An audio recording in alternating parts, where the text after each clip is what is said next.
Tonight, minority and majority clash over the arrest, detention, and hefty 50 million cedis bail condition on Dennis Miracles Aboagye as Afenyo-Markin demands immediate summoning of Attorney General over alleged excesses in the matter. And now they are demanding properties worth 55 million cedis before he's granted bail. Let's be careful, Ghanaian political leaders. It can be somebody today. There is an election ahead. The minority leader has no right under the sun. We'll hear from the majority who insist there was no wrongdoing. Is it not the same man who stands on this floor and cautioning us that we as politicians we should be careful and that it is the public servants who do all the things that we get blamed? And today when a public servant is getting blamed, you are saying that he shouldn't be blamed? These are many more coming up shortly. Top story is brought to you by Telecel, connecting energies, holy insecticide spray and coil. Enjoy a holy sleep. Shield Pension Trust into the future with you. My name is Kenneth. Gyasi, when we return from the break, we'll be speaking to James Enu, who is MP for Tema West and also the Vice Chairman of the Constitutional and Legal Affairs Committee. And also Samuel Appiah is the lawyer for Dennis Miracles Aboagye. Don't go anywhere. Yo, Charlie, Telecel Fixed Broadband upgrade. Oh, you get up to 40% more data on the same old bundles. Best part, the bundles don't expire. That's how we like it in the town. Yeah, from on-cap speeds to fixed line calls and flexible data moves that allows you to move data up to 4 devices. Telecel offers an unmatched band for fixed broadband solutions for every need. Telecel Fixed Broadband has got you. For your home or business, experience the true broadband difference with up to 40% more data on Telecel Fixed Broadband at the same price. Move your non-expiry data to up to 4 devices. Get free fixed line calls and more tailored fixed broadband solutions for your home or business. Subscribe at www.telecel.com or download the Telecel Play app or visit a Telecel retail shop today. Telecel, connecting energies. Palladium Residences in Achimota isn't just an address, it's the home you've truly earned. Secure your place with just a 10% deposit and choose from beautifully designed modern apartments or spacious townhouses built for everyday comfort. This is more than a building. It's a vibrant curated community with a clubhouse, state-of-the-art gym and an on-site hotel, all at ABC Junction, minutes from Achimota Mall. Enjoy city energy whilst retreating to your private sanctuary. Call now to reserve your unit and benefit from limited launch incentives, including priority unit selection. Don't miss the chance to pick the best homes. Book your private site visit today. Call 050-9823-424. Palladium Residences. Live smart, invest better.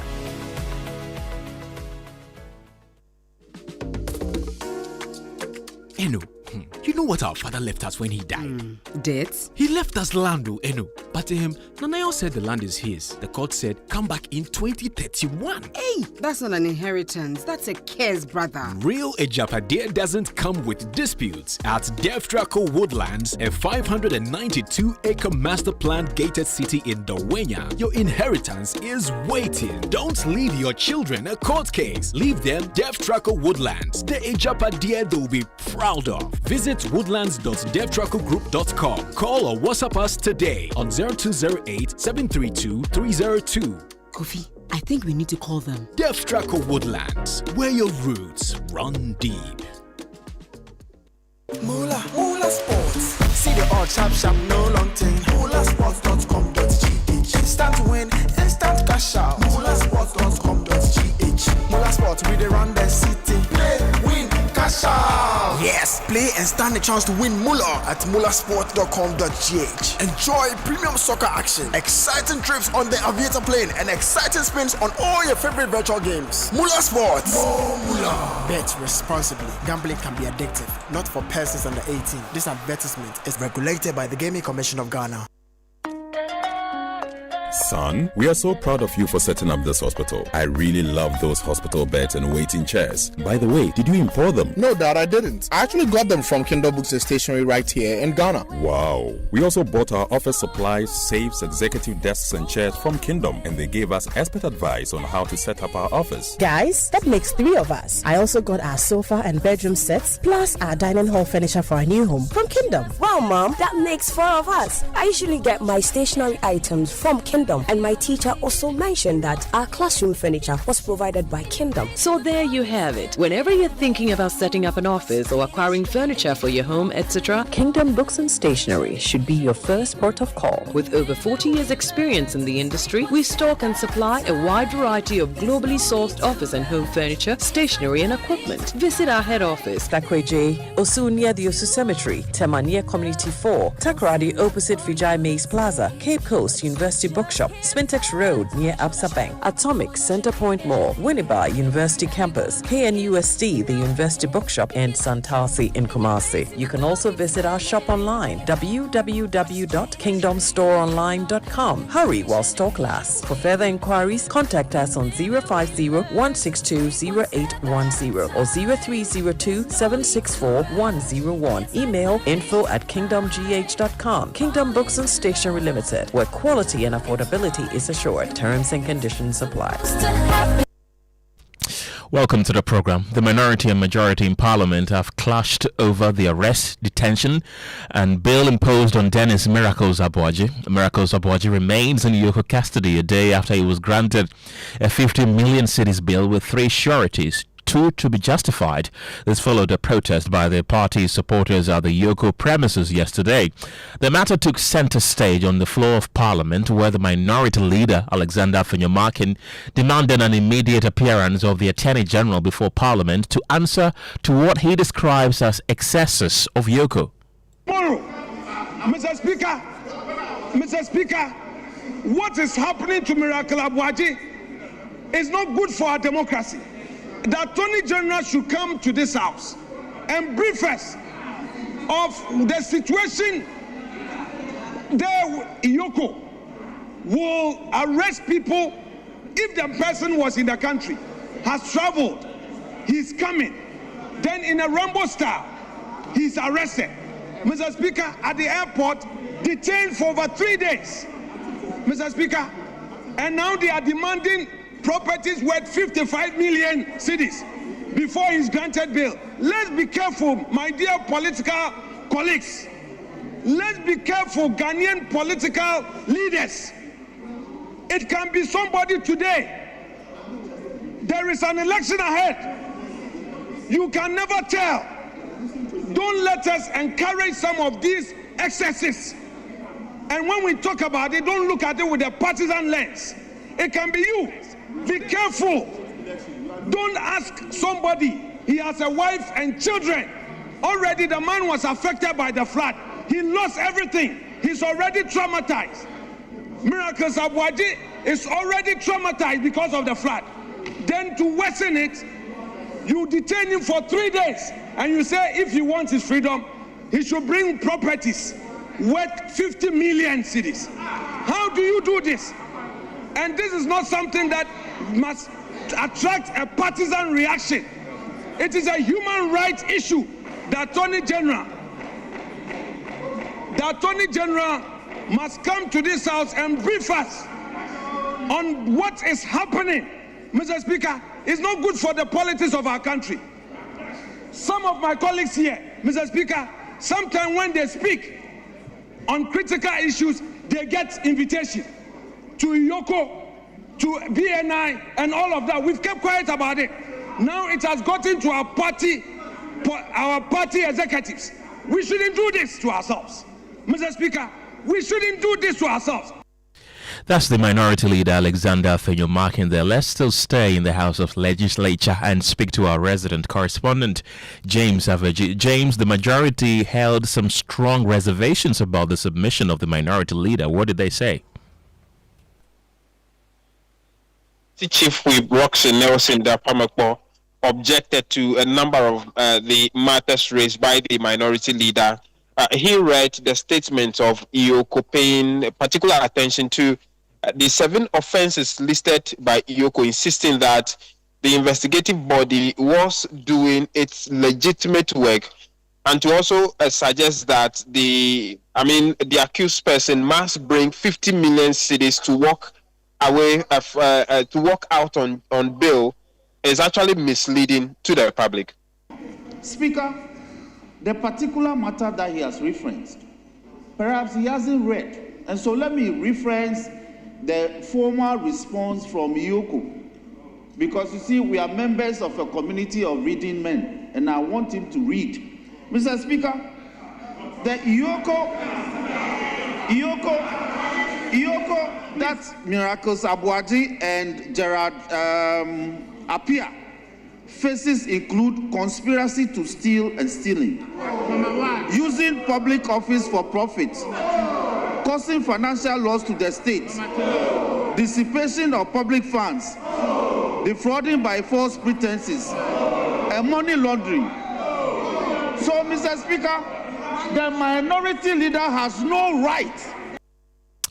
That is Roxanne Nelson Dafiamakbo there. James Afenyo is still with me on the line. James, I want to believe there was a response from the minority to this.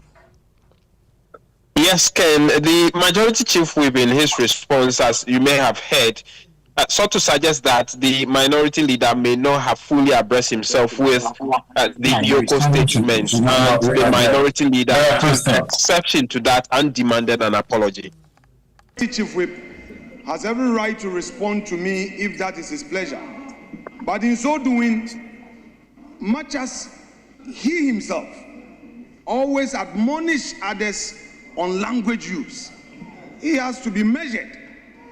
You cannot question somebody merely because you disagree with him and you say he has not read.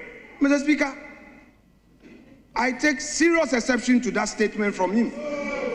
Mr. Speaker, in the list, Mr. Speaker, in the list, I'm a senior in this house. In the list, I'm a senior in this house. And our practice and conventions and the values of this house require that you extend courtesy to your senior. That again is the minority leader Alexander Afenyo-Markin. James, this is not the only demand the minority made with regard to the appearance of the Attorney General, correct? Yes, Ken. I must add that, that apology was rendered by the majority chief whip. The minority wants two more ministers, the Minister for Sports, to account for the Black Stars' participation in the World Cup, and also the local government minister to brief the House on how the government intends to sustain sanitation after the 2-day cleaning exercise. Ken. James Afenyo reports to us from Parliament. Thank you very much, James. We will definitely hear from both sides of the House shortly, and also hear from the lawyer of Dennis Miracles Aboagye. But in the meantime, the MPP has waded into the controversy, insisting the 50 million Ghana cedi bail condition imposed on its Director of Communications as oppressive, excessive, and unconstitutional. Director of Legal Affairs of the party, Gyasi insists Iyoko's actions are illegal. That one, the person is on a flight risk. The person who attend to investigators will make himself available anytime he's wanted or needed or required. Persons who are there to post surety for him or her. But if you are, let's say, investigating a matter and the amount is, say, 100 million, 200 million, and then you say bail sum, 100 million to be justified, that process itself is illegal. It's unconstitutional. What they are doing, what Remacha is doing, or what he has been doing for the past 1 year, 7 months is illegal. And I'm surprised that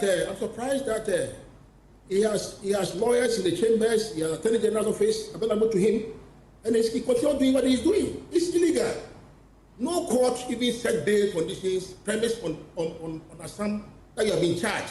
Is there a certain amount of discretion in setting bail condition at all? A percentage of discretion at all? Not at all. Not at all. What will be your options then? That this person who I'm giving you bail is a guarantee that you will attend upon us for us control with the investigation. You will not run away. You can leave your passport with them, whatever it is. But to say you accept the bail sum in such an atrocious manner, to the extent that now they keep you there for 48 hours and then they grant you bail. When they grant you bail, you cannot meet the bail condition, and they still keep on keeping you there. You use bail as punishment. It is illegal. Gyasi Macon is the Director of Legal Affairs of the opposition NPP.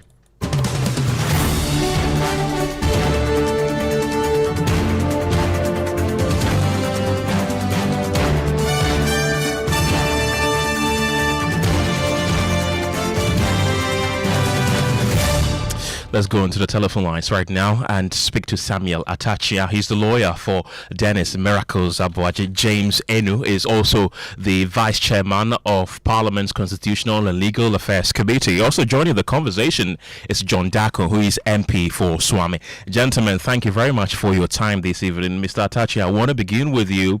What is the latest on your client's situation? Is he still in Yoko custody?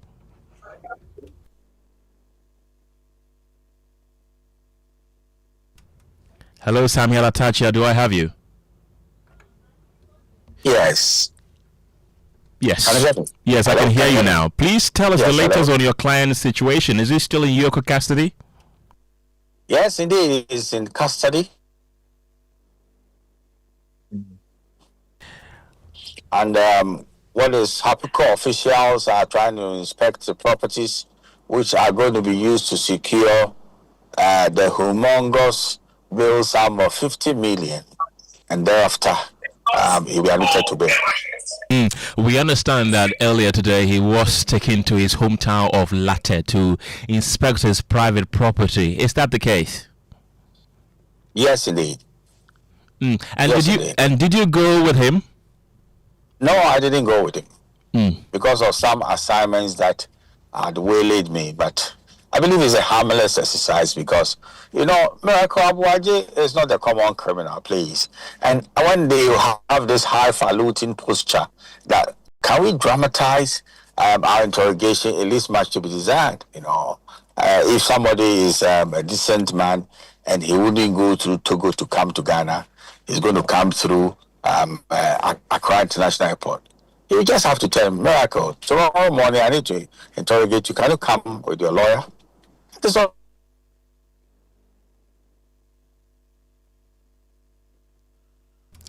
Hello, Mr. Atachia. We seem to be having some network challenges connecting. You need to do. Okay. You need to treat him as a common criminal, and that is what now. I can hear you. Can you hear me? Carry on. Yes, I'm saying that. You see, the rule of law should not be downgraded. If a decent man travels out of the country and it comes into the realm through Accra International Airport, and not through the woods in Togo, all you need to do is that, look, Miracle, can you come to Yoko tomorrow with your lawyer because we are interrogating the matter? You don't need to treat him like the guy is resisting arrest or some other reason. Let's handcuff him and then put him behind bars more than the 48 hours when you are not even ready to interrogate him. You see, what is the value of imprisoning a man when you are not ready? So for the 48 hours, they were not ready to interrogate him. They were just comfortable that he was languishing behind bars. And that is a very, very poor way of looking at the criminal justice system, because he is presumed innocent. So why should he suffer needless incarceration before he's put on trial? Samuel Atachia, don't go yet. I have James Enu, who is the Vice Chairman of the Constitutional and Legal Affairs Committee of Parliament. Grateful for your time this evening. The opposition NPP in Parliament says the 50 million cedis bill is punitive rather than necessary to secure bail. How do you justify such a high amount while the suspect remains presumed innocent? Mr. James, you have to unmute your microphone so we can hear you.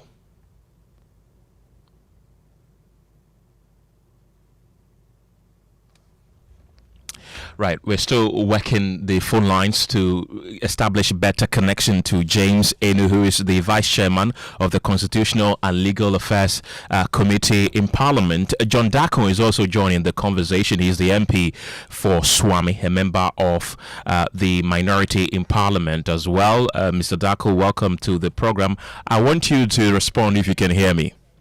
Yes, I can. Okay. Right. You, the minority in Parliament, a while ago described the bill condition as excessive. But if Yoko says its investigations point to a suspected 55 million fraud, shouldn't the bill conditions reflect the scale of the alleged offense?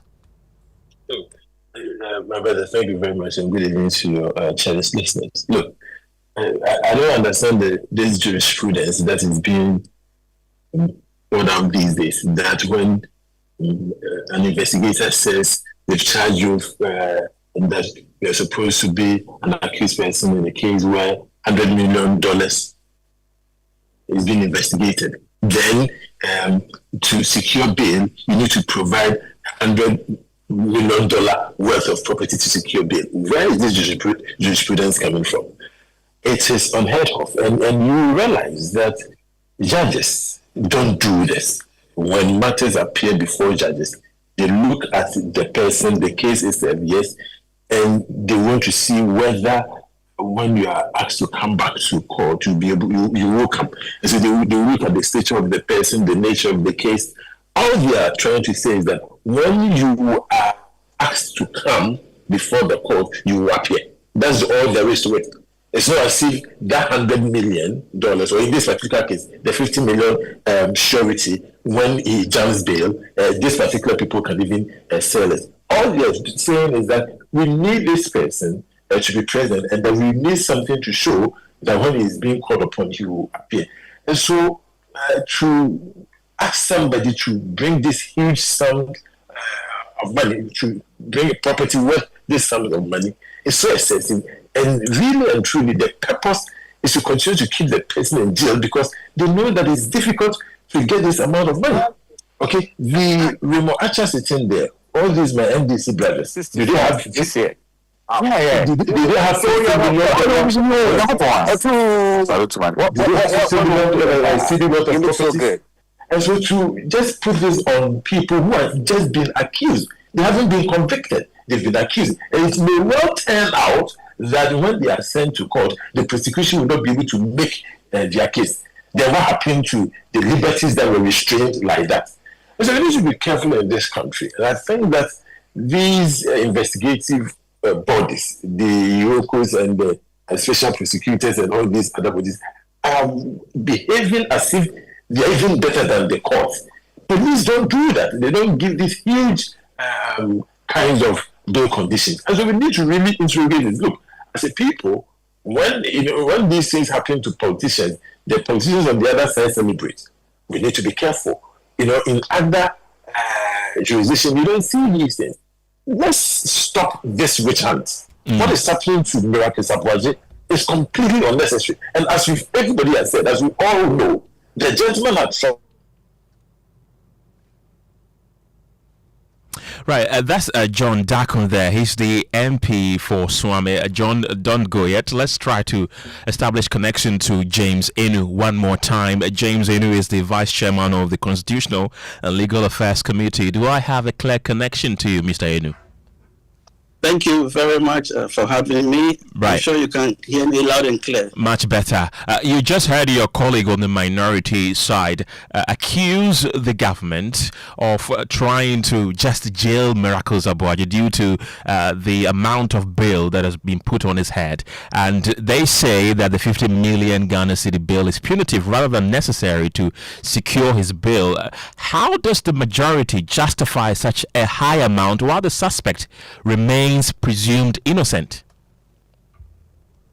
Thank you very much once again, and let me say, extend my greetings to all your good listeners out there.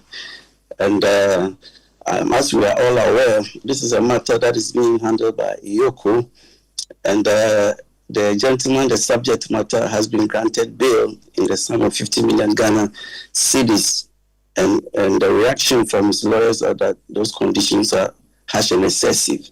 And I think that there are guiding principles when it comes to the grant of bail. And what we need to know is that the amount and the conditions of bail is fixed with due regard to the circumstances of the case, and it shall not be harsh and excessive. So every case has to be determined on its own merits, looking at the circumstances of the case. Now, this is a matter in which the said Miracles Aboagye is being investigated in respect of financial and procurement-related offences. And the amount, the subject matter, or the money that is involved in these offences is the tune of 55 million Ghana cedis. And indeed, in fixing the bail condition, it is important for Iyoko to have regard to the subject matter of investigation in terms of the amount. And for me, investigating an offense that is connected to an amount of 55 million Ghana cedis and granting a bail for 50 million Ghana cedis, I think it's not harsh and it's not excessive because the determination has been made based on the circumstances of the case. Now, when you grant bail, the point where you grant bail is that when the suspect is not able to appear, then whoever stood as sureties for the suspect will be asked to extort the bond as far as the bail is concerned. So the argument is that the bail sum should always commensurate with the subject matter investigation in terms of the cost, so that at the end of the day, assuming that Miracles Aboagye absconds, whoever stood sureties or those who stood sureties for him can be made to make good the amount that is involved, which will mean then that the state has not lost much as far as the cost implications of the base deal terms are concerned. So all these things are taken into consideration as far as the grant of bail is concerned. Of course, the lawyers handling Miracles Aboagye's case are very experienced lawyers and they know what to do. The law is very clear on that if any of these investigative bodies grant you bail and you think that you are of the opinion that it is harsh and it is excessive, you can go to court for a variation. You can go to the Human Rights Court. You can go to the High Court, and the High Court will be very willing to listen to you and make the necessary variations if need be. But for me, I think that the bail conditions are fair. They are not harsh. They are not excessive. They are not onerous. I think that looking at the particular circumstances of this case, I think it is in order. James, don't go yet. Samuel Appiah is still with me. He's the lawyer for Dennis Miracles Aboagye. Mr. Appiah, you mentioned yesterday that the bail condition is too much and you're unable to meet it. Now we are getting information from James Enu that if you feel that the bail condition is excessive, you can go to court to seek for variation. Is that a legal option that is on the table for you to seek variation of the bail conditions?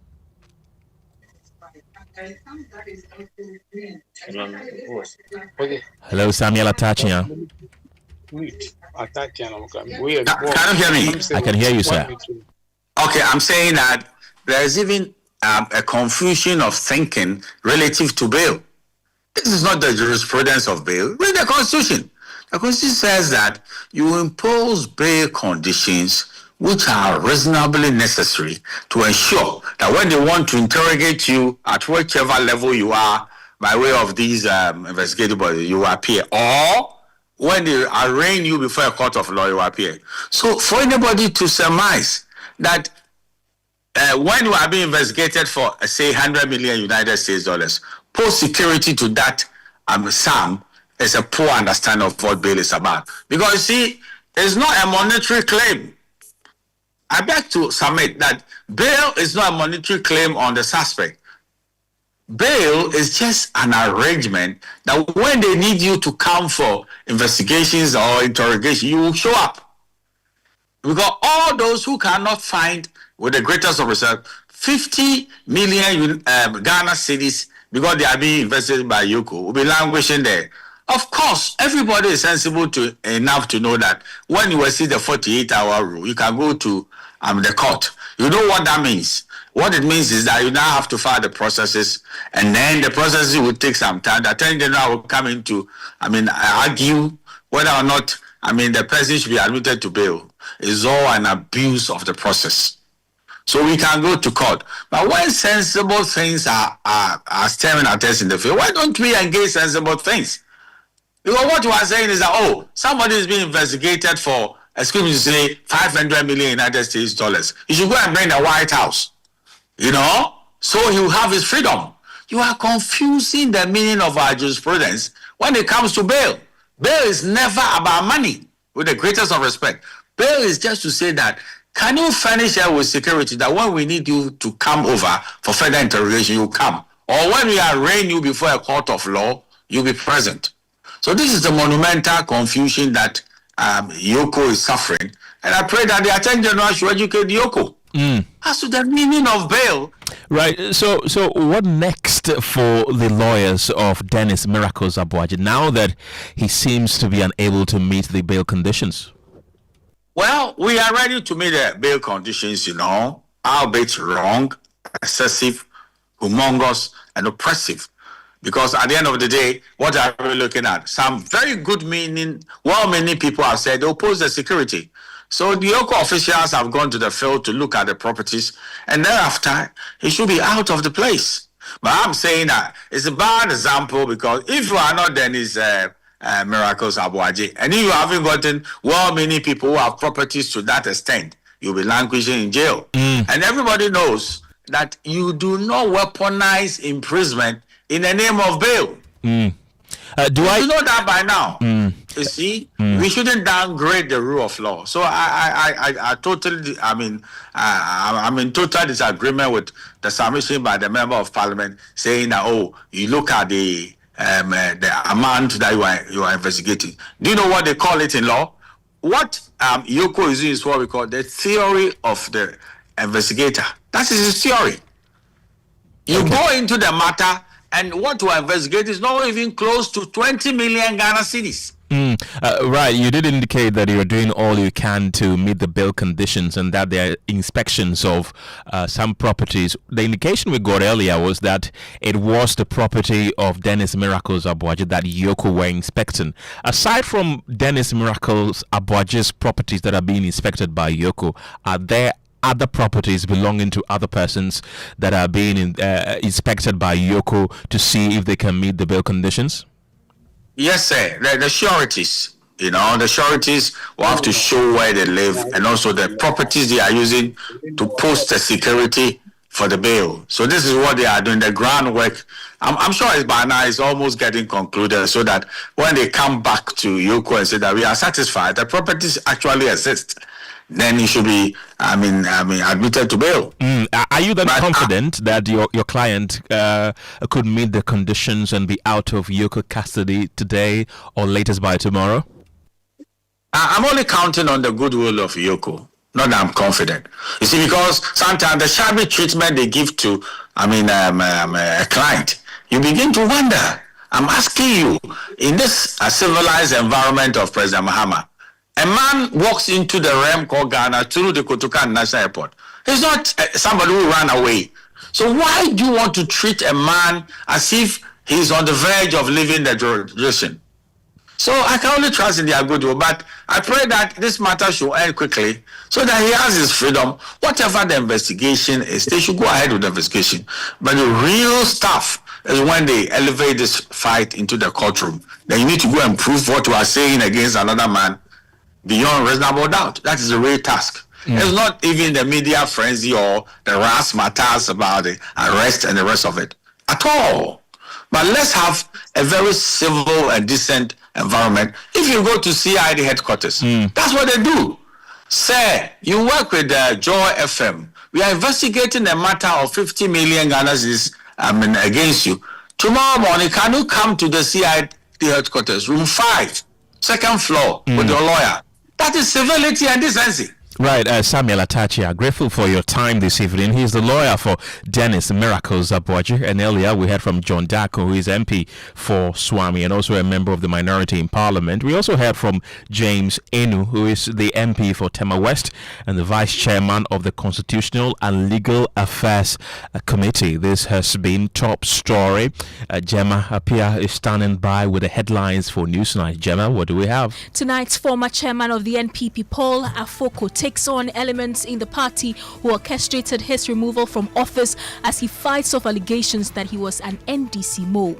Why are we always quick to label people that we disagree with in the party as NDC? Why are we quick to do that? Have you heard the NDC labeling their members as MPP? More as he declares his intention to contest the chairmanship position of the party with a focus on rebuilding, reuniting and recapturing power.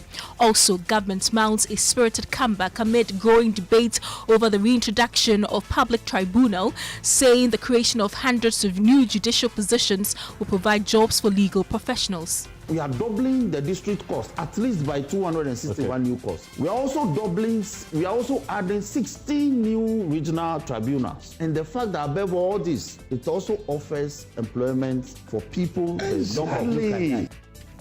We have details as Minority says government's position on the reintroduction vindicates their earlier commentary on the subject. This is why they pursued that so-called law school reform. Why? Because they think that that's an avenue to hire a lot of their people. In our second episode of the Joy News series, Crumbling Start, we take you to Binchirentanga MA Basic School in Northern Region, where an elementary way of fixing every challenge, such as leaking roofs by the teaching community, is driving enrollment figures. Yes, clap your hands for him. Binchirentanga MA Basic School in the Nanumba North Municipality has come to life again. Behind that growth is a community that decided not to wait for every solution to come from government. Even the private schools, the parents are not taking their walls on the private schools because the walls are still coming. Even yesterday, I admitted 5 children. In business, Ghana's biggest fintech firm, Zippy, loses license to operate as Bank of Ghana insists continuous existence poses serious risk to the entire payment system. And on your say,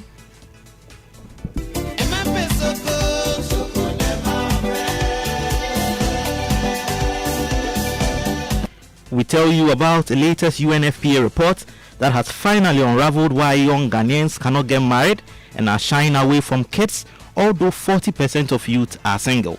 You can join the conversation on X with the hashtag Newsnight or share your thoughts via WhatsApp on 055-1111-997, 055-1111-997 by text or voice note. Keep it brief, straight to the point, and within 30 seconds. Your say is back in 30 minutes. These and more with me, Gemma, Appiah, and Kenneth, Gyasi. I'm definitely looking forward to your say with Adam this evening. You can be a part of the show just like Adam mentioned with us. This is News 9 to return from the break with more. But before that, let's start from the quarters of the NPP. Former national chairman of the NPP, Paul Afoko, has taken a swipe at elements within the party who orchestrated his indefinite suspension as he fights off allegations that he was an NDC mole. Afoko was unable to complete his tenure as chairman after he was suspended by the party in 2015. At that time, some accused him of working for the NDC over claims that he did not support the then presidential candidate Nana Akufo-Addo. Declaring his intention to contest the party's chairmanship at a press conference today, Paul Afoko said his campaign will focus on rebuilding, reuniting and recapturing power. He also insists the NPP must embrace internal democracy by respecting and allowing dissenting views to be heard. It's preposterous to think that somebody like me will come to work for the NDC. I'll just make a simple comment about this. When I was once accused, I asked my accusers, and this was in a private meeting, "Oh, we hear you are working for the NDC." And I said, the NDC is in power. We are in opposition. Do I want my party to come to power so I can have a seat at the table and have my own plate of food to eat? Or do I want to go crawling under the table of the NDC so whatever food they drop on the floor, I eat? I asked them that question. And then I went on and asked, I said, and who benefits from these sort of stories? But I also want to say to my fellow MPP members, why are we always quick to label people that we disagree with in the party as NDC? Why are we quick to do that? Have you heard the NDC labeling their members as MPP? No. Why are we doing that to ourselves? If you disagree with the person, as Buzia said, allow dissent. Listen. Maybe out of the whole thing that they say to you, you may pick even one idea which you will distill into your own ideas and come up with something better. I think we should move away from that. Mr. Afoko also said his decision to contest is driven by a sense of duty rather than personal ambition, insisting the party needs experienced leadership to restore unity and prepare for victory.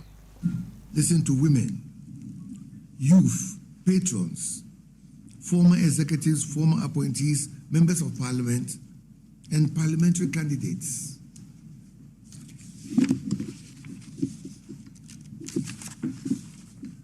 I have also listened to ordinary party workers who have carried the elephant through very difficult terrain for many years. And in listening, I have heard pain, I've heard disappointment, I've heard frustration, but I've also heard hope. I've heard loyalty. I've heard courage. I've heard a strong desire that the MPP must rise again. It is after these extensive consultations that I'm here today to formally announce my intention to offer myself, subject to the rules of the party, for the position of national chairman of the MPP. I do so not out of personal ambition. I do so because I believe our party is at a defining moment. I do so because I believe the MPP can recover, rebuild, and return to government. You heard the former national chairman of the NPP, Paul Afoko, joining us on the phone line. Rather on Zoom is Tanko Rashid Computer, is the Deputy Director of Elections and IT for the NDC. Welcome to Newsnight. So you heard Paul Afoko. He's saying that a dissenting opinion in the NPP is quick to be labelled as an NDC opinion. How do you react to that? Let me say good evening to you and your cherished listeners and viewers across the globe. You see, the MPP, they are going through turmoil. There is some kind of crisis, self-inflicted crisis in the party. And to take them time to recover, it appears they still don't understand why they got 38.2% in the last general elections. And that is their problem. They are there accusing each other left and right. And because the accusation is based on the factionalism that is within the party, it's now stirring its head. You will see that even the old guards, which has the backing of Paul Afoko, they don't want them in the party. The new guys who are known to be Nana Akufo-Addo, and of course some people are even describing the MPP as Nana People's Party, because they feel that all the remnants in the leadership of the party belongs to Nana Akufo-Addo. And that's why they dealt with them in the constituency election, which was held over the weekends. And I've been saying it time and again, if they had waited to do the constituency conferences before doing the presidential election, there was no way Dr. Mahmoud Bawumia, His Excellency, would have won the election. No, but you will not tell the NPP what to do. You are a member of the NDC. Why would you suggest anything to the NPP when they have their own structures in place and make their own decisions? You see, I am not suggesting them. I'm a political watcher. I'm an electionist. I've been in this game for all this while. And I can tell you that the MPP, what they are going through is described as self-inflicted crisis. Because they know what they are doing. The important aspect of it is that they just wanted to put His Excellency Dr. Mahmoud Bawumia as their flag bearer at all costs, knowing very well that the people who are going to vote for him are not going to be the people who decide how the election is to be conducted. And you saw it. You saw it at the end of the elections. What happened? Those who went and decided him as the flag bearer, they voted them out. They lost. In fact, 3/4 of them lost. And that is why, you see, if you look at the inroad Paul Afoko is making currently, after he declared his intention to contest the chairmanship, it's a matter of concern to them. It's a matter of concern. They don't understand why Paul Afoko is making inroads. So they decided tagging him with all manner of this kind of primary school politics. And that is what has been happening in the party. No, the concern of Paul Afoko is that within the NPP, and we'll shortly get an executive from the NPP on the line to speak to us, but the concern of Paul Afoko is that within the NPP, anytime there's a dissenting opinion, thank you so much, I'll come to you shortly. Within the NPP, anytime there is a dissenting opinion, the party is quick to label that person as an NDC member, and he says he suffered a similar fate in 2015. The question I want to find out from you is whether or not you have moles within the NPP. You have members planted within the NPP. Mr. Tanko. Why should we plant people in NPP? You don't have? Why? For the NDC? No, the NDC will not do that. That's what I'm saying. Why will the NDC do that? For what? So why do you think the NPP, within the NPP, they have this particular trend of labeling anybody with a dissenting opinion as a member of the NDC? That is why I describe them as self-inflicted crisis. Because they do this to each other, undermining each other, and creating more division within their party. For us as a political party, NDC, why will we go and put most in their party to do what? We are performing. Look, His Excellency John Dramani Mahama is performing. Ghanaians are satisfied with the performance of the NDC. In fact, they are so happy with his retention. And in fact, he's doing overwhelmingly well. And so with all these clouds that we have as a political party, why do we need an MPP mole to do what for us? An opposition which is already in crisis. In fact, why do we need somebody? Do you just want to bury them? Right. We are not interested in burying that party because we don't want to be a one-party state in Ghana. We won't do it. NDC would never do that. Hold on for me. Let me bring in Deputy General Secretary of the NPP, Haruna Mohammed. Let me first get your reaction to what we heard from Paul Afoko this morning when he addressed the press, declaring his intention to contest the chairmanship position. Thank you very much. I will say good evening to your cherished listeners and my colleague and senior brother, Tanko Rashid, computer. I will forgive him because not Paul Afoko. I will forgive Tanko for what he just said because I'm mourning big time, and I will forgive him for those little mistakes that he has made. Back to what our former national chairman have said, I have not had the opportunity to listen to all the bits of conversation, and things are set in context, and if you don't have full view of the context in which it is said, you might pick a certain angle of narrative and you get everything wrong. For me, as a party, I can say that we have never issued a statement formally to accuse somebody of being a mole in the NPP, except to chronologically analyze when you are giving speech or talking to a matter regarding somebody's line of action and what the person has done, then you begin to suspect what the person does. Does not mean that you don't have the opportunity to suspect underhand dealings of certain individuals who ought to have known, because the party has grievances procedures that we have to address, and matters that are supposed to be discussed in the media space are there, rather than matters that are supposed to channel in a point of talking about when you want to correct or see something wrong. If you see something that is wrong and you want to correct, there is a procedure depending on the value of that particular matter and how this is supposed to be defined or discussed or be looked at within the cycles of the MPP. So it's not everything that you speak publicly.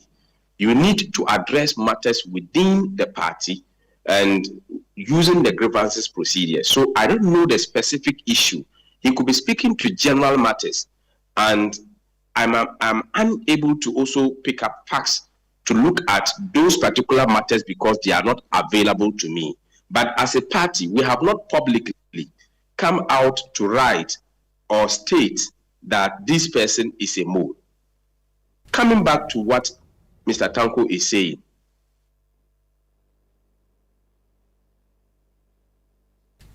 Hello, Haruna, do I still have you on the line? Electoral college that they had, MPP people were in the electoral college and they dismantled everything. Invariably, they had attacked the people who were on it, that they were most. You remember that they expanded the electoral college and reversed it. He's talking about what happened in our election over the week. He's forgotten that Big Zidane, who was a former deputy general secretary or a general, was whipped in Koforidua. Their national chairman, Obed Asamoah, the longest serving attorney general or so, was whipped, horse whips, in Koforidua. Francis SM, who was in their party at that time, was whipped with horse whips in Koforidua.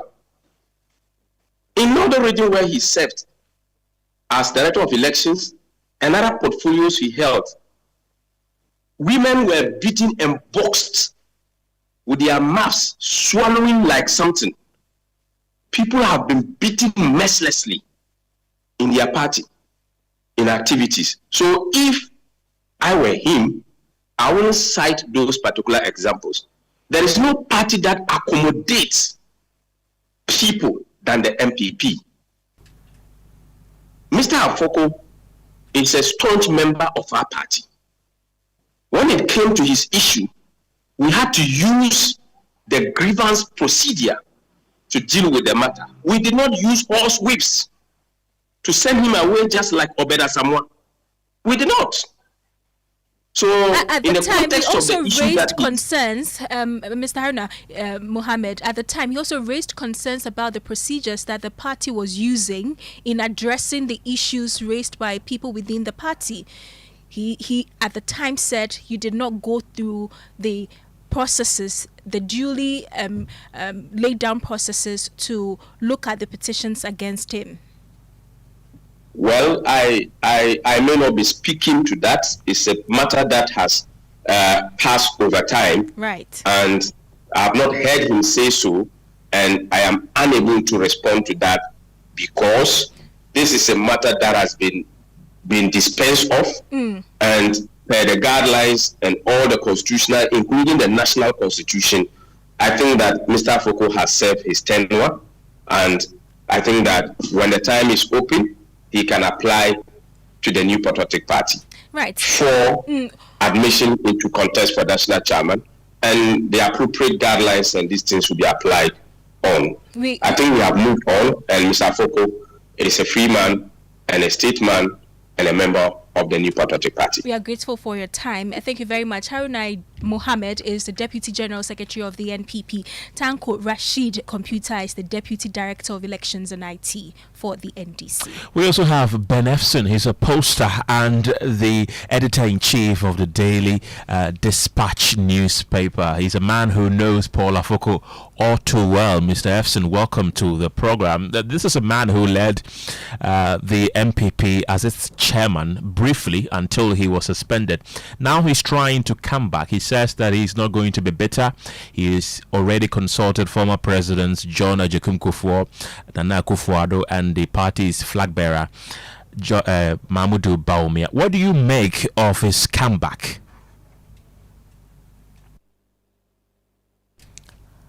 Hello, Mr. Efson, do I have you? Hello, can you hear me? Yes, loud and clear. Okay. I think that his comeback will give delegates of the MPP another choice to the three that over the past 6 months people knew they were going to contest. So he coming at this time as a former chairman 10 years ago, his comeback is going to give the delegates another choice to see whether they can take any of those other three who have already indicated. So it will be an interesting election to watch. And looking at the fact that this is a man who was suspended, the suspension was lifted, he's been cleared to contest for the party's chairmanship bid. Let's look at where he comes from. He's from the north. The party's flag bearer is also from the north. The NPP as a party has notoriously been accused of being an Akan-focused party, a party with a large Akan base. Do you think that he coming to contest as chairman could help whip up the northern vote for the NPP in the upcoming elections in 2028? Well, I think that, the NPP had been accused of being an Akan party. Now, the flag bearer is from the north. Mr. Foko joining the race for the national chairmanship makes it 4. 3 Akans and somebody from the north. It will be interesting to see if in the event that the election goes tribal, the other 3 will be splitting the Akan votes. So it will be interesting to see whether you take somebody who 10 years ago was the chairman, he had issues, or any of the other three who are now coming in for the first time. So September, we will see where the heads are and where the tails are. We will see indeed. Ben Efson, grateful for your time this evening. He is a poster and the editor-in-chief of the Daily Dispatch newspaper. Before we wrap up this story, let me quickly fact-check Rashid Tanko Computer, who we spoke to a while ago. He said that Dr. Mahmoud Bawumia got 38.2% during the 2024 presidential election. That is false. Dr. Bawumia actually got 41.75%. You're still listening to News 9 here on Joy 99.7 FM and our numerous affiliates. And as we've mentioned earlier, we have a new segment called Your Say, where you can send in your messages, send a voice note, but make it as brief as possible, 30 seconds if you can. And in other stories this evening, the government's controversial plan to revive public tribunals has taken a new twist after Majority Chief Whip Roxanne Nelson Dafiamekpo openly touted employment creation as one of the major benefits of the proposed judicial reforms at a time when the reintroduction of tribunals has been fiercely debated on legal, constitutional and historical grounds. Mr. Dafiamekpo argued that the expansion of Ghana's justice system will not only improve access to justice but also create hundreds of new positions across the country. Speaking on PM Express with Evans Mensah yesterday, the South Dai MP said the proposed tribunals bill would establish at least one district tribunal in each of the over 200 districts alongside 16 regional tribunals. Law is saying that there will be a district tribunal in all the 261 districts minimum. So why don't you create, please, can I finish? District courts in all districts? Can I? All districts have courts now. We have all district courts. So these are additional courts. That's the first point of call. We are creating 200 and minimum 200. With the difference being we have citizens participating. Thank you very much. So we are doubling the district cost at least by 261 new costs. We are also adding 16 new regional tribunals. As for the regional tribunals, the focus will be on the cases that have been identified both for the regional and paneling. And the fact that above all this, it also offers employment for people. Exactly. Look at that. But why shouldn't we stick to it? This is what you actually want to do. You've not confessed. But what are you talking about? When you establish a court, it doesn't offer employment. So that establish costs to administer justice. Good. Not to provide employment. It offers employment. No. It offers that's not the basis for it. So all the justice administration matters you've spoken about is not sufficient for you. No, the emphasis is not employment. It is additional. It is additional. Okay. That's the young person. Hold on. No. Don't do politics here. I am not doing politics. Lawyers. I am Let's talk about law. telling you the reality. That, uncle, tomorrow, your nephew who will complete law school will be able to become a tribunal chairman in Ajidome.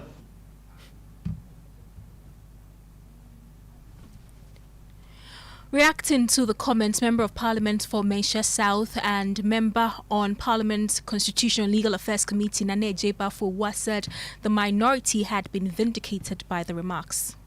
I'm very happy that Roxanne has made this confession. I didn't want to what say confession?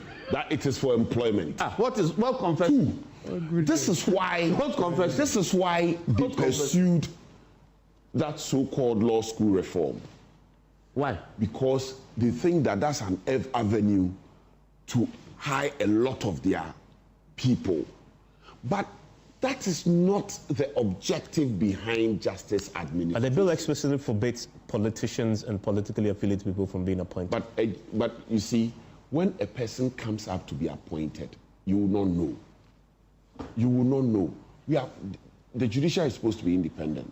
We have former parliamentarians affiliated with the NDC who are now justices of the Court of Appeal.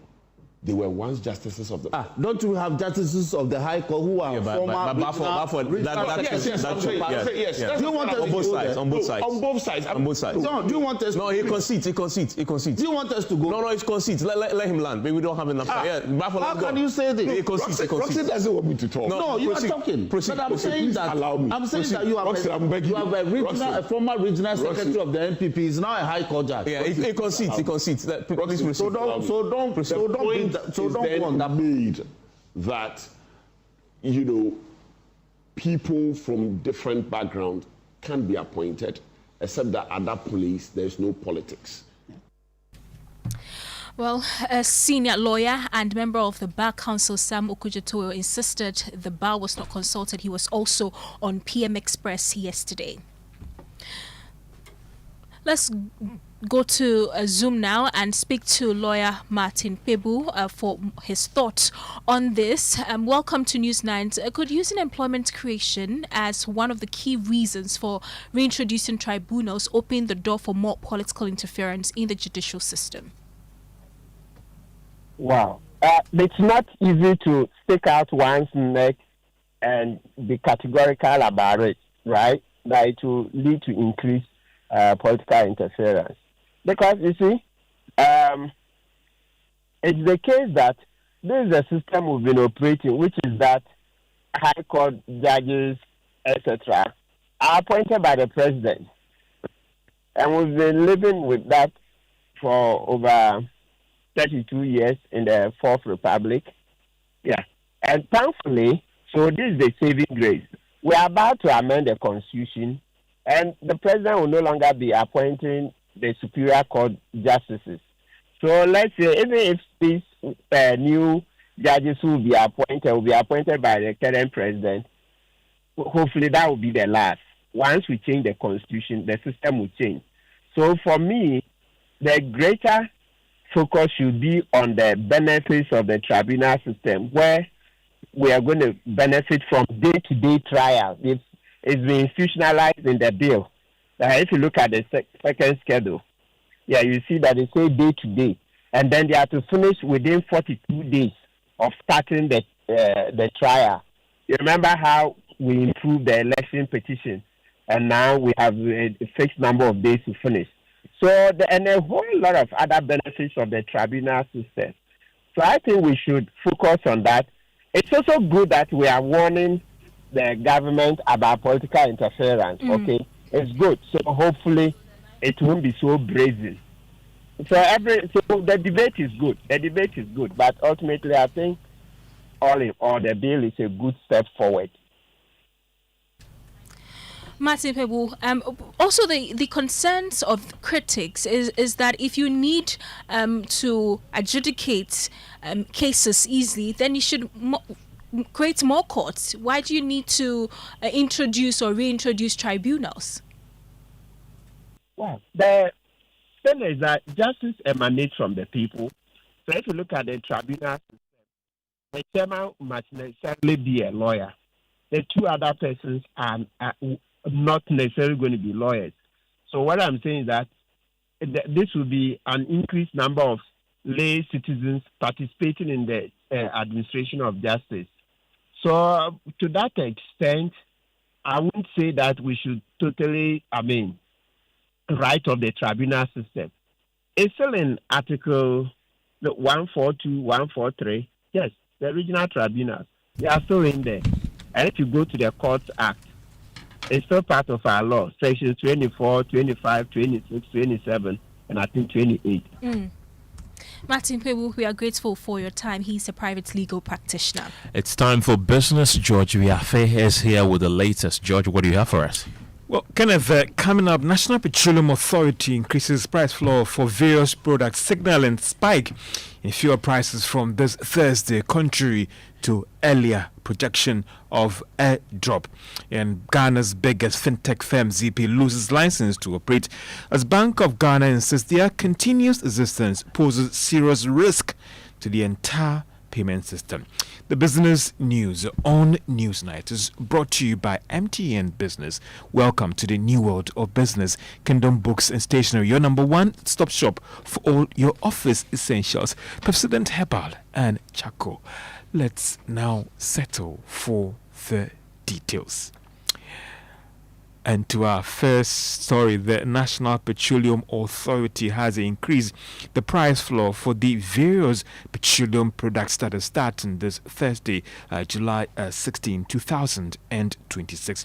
Now, based on this industry circular, the Joy Business has seen petrol is expected to actually go up from 12 Ghana cedis, 79 pesos, to 13 Ghana cedis, that is 28 pesos per litre. Diesel, on the other hand, will also go up from the 13 Ghana cedis, 54 pesos, to 14 Ghana cedis, 53, that is 35 pesos.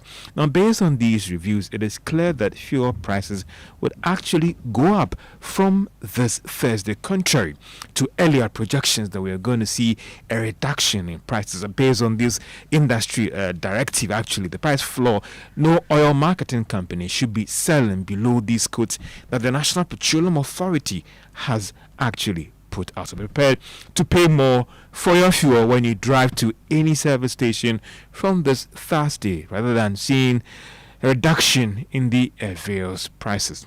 Now, Ghana's biggest fintech company, that is ZP, has now lost its license to operate in the country. According to the Bank of Ghana, it took the action because its continuous existence poses serious risk to the entire payment system. There is more in the following Business Desk report.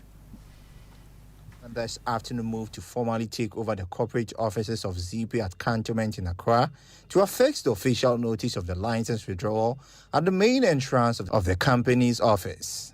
Our visit to the premises showed a skeletal staff as well as officials of the Bank of Ghana who were seen carrying out engagement at the office. Unlike previous instances where the entire offices of institutions that had lost their licenses were condoned of, the same cannot be said of today's action.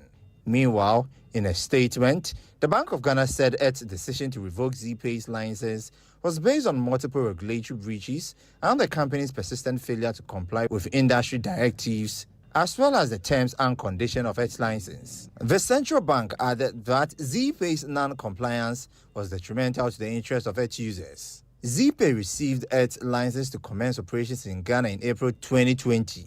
Over the past few years, it has become one of the country's major platforms for remittance transfers, mobile money transactions, and payment for goods and services. However, for many observers, there are still unanswered questions about the implications of the Bank of Ghana's decision and whether the regulator's action has come too late, given the concerns the central bank itself has now raised. And that is a Business Desk report. Meanwhile, banking consultant Dr. Richmond Ituahini says the Bank of Ghana cannot excuse itself from the current predicament of ZP. To check your records, let me take you back. On 2023 November, the same company was suspended and fined for breaches of regulation. They were non-compliant. And I'm going to tell you one thing. They were a major player in the transfer business because they had an agreement with Remit and MoneyGram. And what they did was that monies came from all over the places in Europe. And don't forget, this company, ZP, was also licensed by Financial Conduct Regulator, UK. So when he brought the license to Ghana, it looked like we gave a fait accompli, knowing that the British, which is a very robust regulator, has given him a license. So when he brought to Bank of Ghana, I don't think they took the necessary due diligence on him. But when he came in, he was a major player in remittances space. Dr. Richmond Etuahini is a banking consultant. Now, Gold Board has signed a partnership agreement with Ghana Water Company to rehabilitate 3 key water treatment facilities in mining communities, and this agreement is worth 8.4 million Ghana cedis. The project is aimed at supporting utility companies to desilt these water intake systems and enhance their reservoir capacities. Sami Jemfi, Chief Executive of Ghana Gold Board.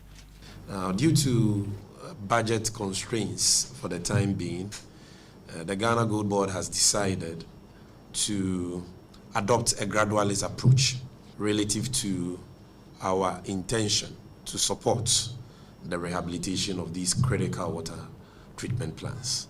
And so what we are doing today is in respect of an agreement to support the rehabilitation of 3 out of these 6 degraded water supply systems. And the 3 are all in mining areas. Sami Jemfi is Chief Executive of the Ghana Gold Board. And that's all for business on News Night. Well, thank you very much, George, for bringing us the latest in business.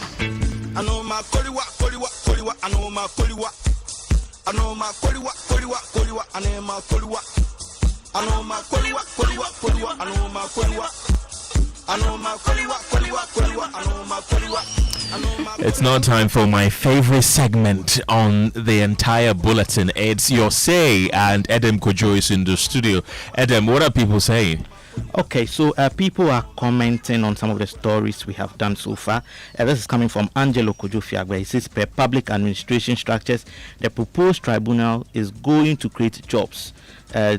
Okay. And also Philip Abuchi from Keta says, good evening everyone. The MPP supporters are not feeling sympathy with Miracles Aboagye. MPP should know very well that they are not coming to power again, or they should go and bring Kenneth to come and face the loss in Ghana. Hey, Philip Abuchi. Philip Abuchi. Anyway, Uncle Steve from Ashaliboche says the bill conditions are becoming too much. Iyoko's behavior on this is becoming inhumane. Using bailout conditions as punishment is highly unacceptable. It's giving the government a bad name and should not be allowed to continue. So these are some comments in here. We also have a voice note from Matilda in Keta, and she has this to say. Matilda from Keta. I think the opposition NPP party, they must know that if they have power, or anyone have power, without using it well, there's a lot of consequences that involve in it. So the same as if you throw a ball onto a wall, it will surely come back to you. If you throw a ball to the wall, of course, it will come back to you. But some balls don't come back. Yeah, so that's what we have over there. And as usual, Miracle and his bill issues are still trending. Oy. But yes, I told you that there's a reason I came here today. I have some information for you in terms of something that the UNFPA is saying. Kenneth, are you married? No. Are you? Not yet. Yes. Yeah. I am not yet married. Oh, please, you were explaining yourself too much. Just a simple yes or no. Are you married? You asked me, I said no. I'm not married. Kenneth, why are you not married? Why am I not married? Why are you not married? I'll marry soon. You'll marry soon. Okay, so when I came in, someone came in, TJ from Achaliboche says he has an answer. We'll come back and see if that's what UNFPA is also saying. My name is TJ from Achaliboche. You know why the ladies or the guys are not ready to marry? Because of the money issue. The somebody gets some money, do engagement, still going to do wedding. Why? The whites, they just do it once. The man take one ring, the woman to take one ring. They hear, they say you do engagement, another day you go before the man to take another ring. Those who are taking one ring too, they are not happy. Kenneth, what are your thoughts on what TJ just said? I agree with him 1,000%. You see, there are different types of marriages. There's the European style of marriage, which we call white wedding. There's our own style of marriage, which we call the traditional marriage. But unfortunately, in Ghana here, we've changed our wedding. We call it engagement. Then the next day we go buy another ring. So we marry twice. That we do engagement, then which is supposed to be a traditional, valid traditional wedding, and then we go and do European wedding too. Yeah. Anyway, so the UNFPA says Ghanaians and youth actually want to get married, but they cannot afford the wedding, and that is the bottleneck. In fact, 88% of respondents say financial security must be a precondition before they marry, and also is the reason why they cannot have children. Kenneth, have you seen the prices of Montessori fees? I've seen them. Yes, some of them are priced in dollars and all that. So you're not married because of money, you're not married. No. That's not the reason why so Edem is not married. I know for Edem, money is not his problem. Now what's the How problem? to spend money is his problem. Amen. Preach. Anyway, yeah. So that's what is coming in. In fact, when I was coming in, someone told me it's no longer Montessori. It's now multiple sorrows, because every time you have to bring out dollars. Anyway, a very popular pastor, Sam Kranchankra, has this for the young men who are saying they don't have money to marry. Without faith, it is impossible to please God. You give sacrifices by faith. You come to church by faith. You relate to God by faith. You relate to your wife by faith. You marry by faith. You are 35, 36 years. All your waist is locked because the sperms are collected in your waist. And as a young man, you are not walking right. What are you waiting for? Foolish boys. So yes, this is from Apostle. He says, Kenneth, you marry by what? By faith. Yes, I know. Yeah. Oh, but I haven't told you that money is the reason why I'm not married. Did I tell you that? So Kenneth, why are you not married? No, I said soon. I will marry soon. Okay, you what? Anyway. Oh, what do you mean by it? Anyway, yes. So I'm out for see you tomorrow. Thank you.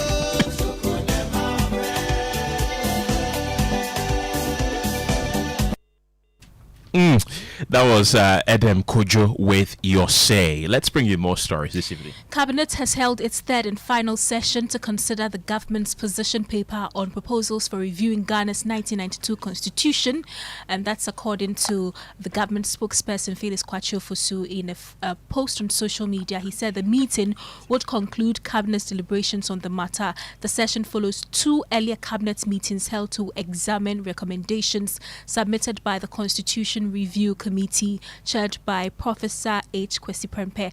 The CRC presented its final report to President John Mahama in December last year after a nationwide consultation involving citizens from across the country. Yes, President Mahama speaking ahead of today's meeting. We've gone quite far. Cabinet is meeting on Friday to complete the government position paper. After that, I think the legal counsel and the attorney general will take about a week or two to put it all together. And after that is done, we'll, together with the Constitutional Review Committee report and the government position paper, we'll hand it over to the Constitutional Review Implementation Committee to kickstart the process of the Constitutional Review. The 1992 Constitution has served us very well. It's been one of our best constitutions, and that is what has been the underpinnings of the Fourth Republic, and the Fourth Republic has lasted longer than any other republic in our history. And so we believe that any tweaking of the Constitution will only go to strengthen it even more and make it a living document to take us for the next 30 years. And so we appreciate the support that you have given.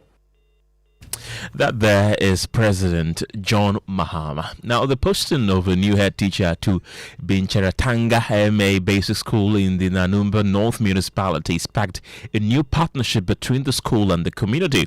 Together, they repaired classrooms, restored water, and improved the learning environment. The transformation has resulted in an increased enrollment by nearly 33% in 2 years. Emmanuel Jivenu has more in the 6th episode of Crumbling Start Season 2. Yes, clap your hands for him.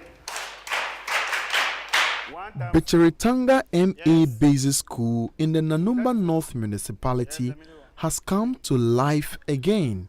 Behind that growth is a community that decided not to wait for every solution to come from government. Even the private schools, the parents are not taking their walls on the private school to my school because the walls are still coming. Even yesterday, I admitted 5 children from the private school. Even when you look at the environment of the school, people are now recommended us. The school did not look like this when Abdullah Baba arrived as head teacher in 2024.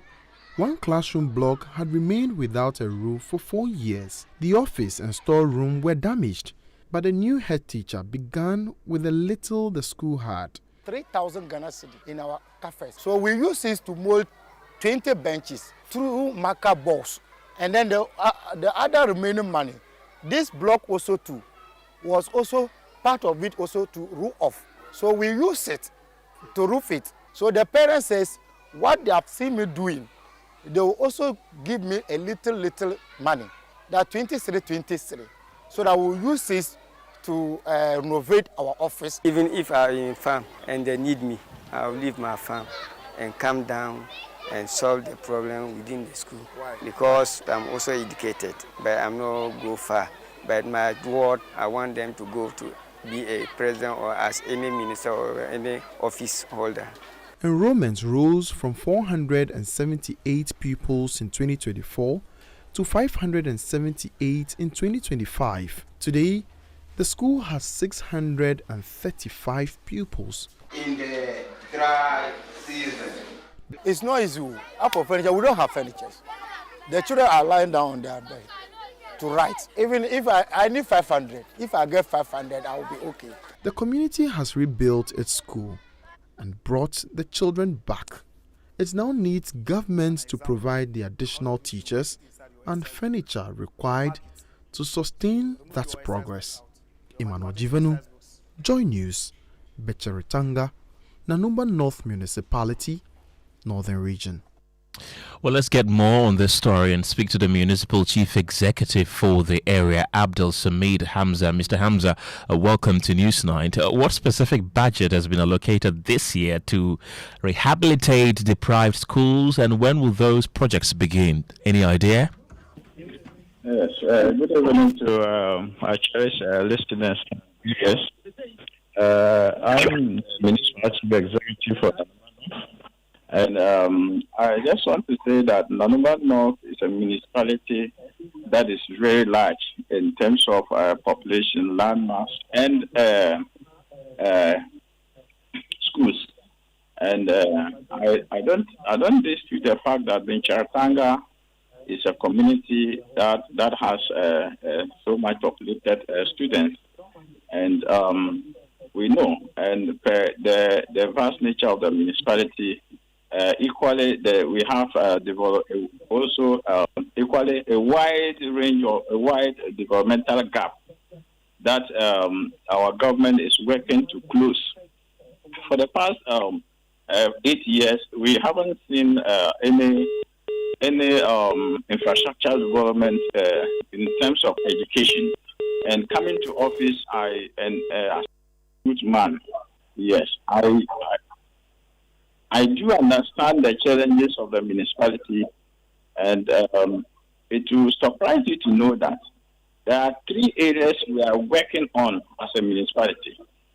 We still have schools, many schools that are underprivileged. We still have schools that are populated, overly populated, congested schools. Okay. And we also have schools that are dilapidated. Right. So, Mr. MC, what are you doing about it? Hello? What are you doing about it, sir? You've outlined the problem. A fact okay. To come to what we are doing about it. So, as a municipality, we are doing need-based assessment. We have done need-based assessment to be able to place the president's vision for bridging the infrastructure gap in education by the formula, the Common Fund Allocation Formula. This year alone, 2025, we have been able to build a 3-classroom block for the KG, 6 classroom blocks, 3 classroom blocks each for the primary school, and then 3 classroom blocks for the junior high school. If previously the last administration was able to do what we are doing, by now we wouldn't be talking of infrastructure deficit. Right, MC, thank you very much. That is Abdul Samid Hamza. Let's also speak to Dominic Nitiwu briefly. He's the MP for Bimbula. Mr. Nitiwu, you're all too familiar with this particular infrastructure because you've provided some sort of support for them before in the past. Are you willing to offer more support to them now that they find themselves in such precarious situation? Good evening to your listeners. Good evening to everybody. So, of course, once